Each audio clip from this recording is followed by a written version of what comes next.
Okay, so now, if we take, will you have to get all the ones on the bottom taken off? Yeah. Okay, well then we can take it off.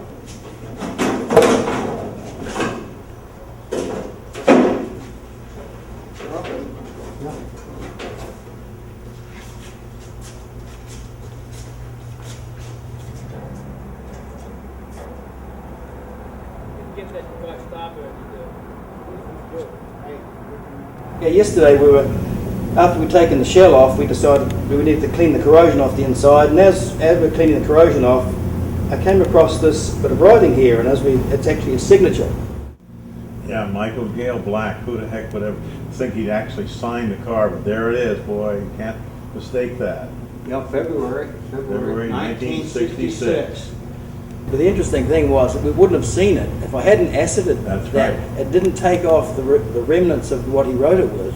Yeah. And because it broke that down, it left clean alloy underneath the corrosion. You can see here that obviously those other guys who made the door, they've hammered that edge down, so it's lost half an inch that way.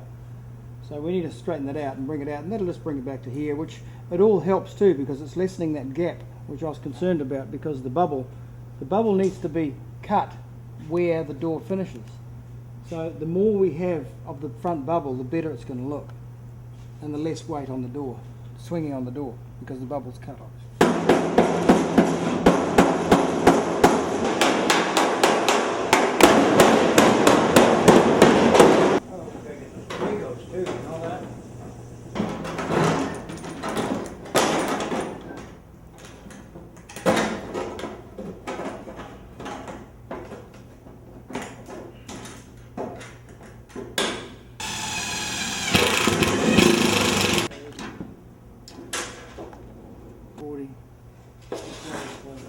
$770?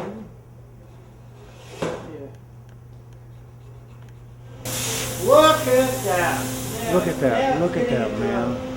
It's just a light. That, I'm telling you, that's what it had to have.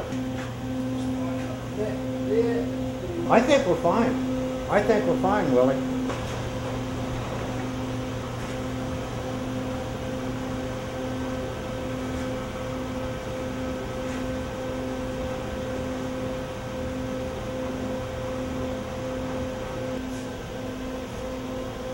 Get a straight edge, and we're going Yeah. to trace a line approximately or as close as we can from that body swage.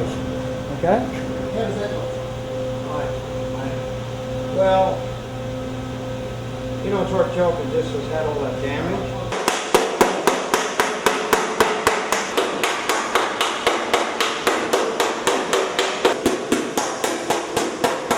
Okay, we moved this thing. We actually realised where we moved it. We moved it up.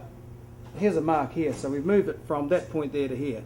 Effectively, that whole side went forward by nearly an inch. We added a little piece to here, and what was throwing us before when we were trying to work out our levels on this was two things. The position of this was offset to the car, so it wasn't parallel with the car, all these points on it. And secondly, this wing was too low. And the fact that we moved this wing forward raised it enough so both the tops of the wings now are parallel. They actually work out spot on level. So that was pretty important. Okay, the biggest thing that threw us out was when we did a parallel, we assumed, of course, that this opening for the vent was parallel with the other side. Well, in fact, it wasn't. It was actually a difference of nearly 3/4 of an inch here, so it should be cut out more this end, and up this end it should be lower. And consequently, that threw us out when we were doing our parallels. Well, we'll modify this now. We'll move this one down and cut this one out here.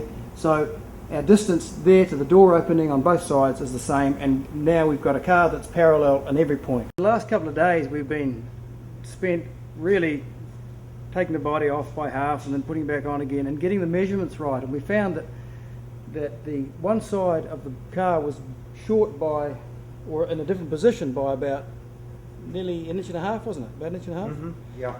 So what we've done, we've moved one side along. So the right-hand side has gone forward by nearly an inch.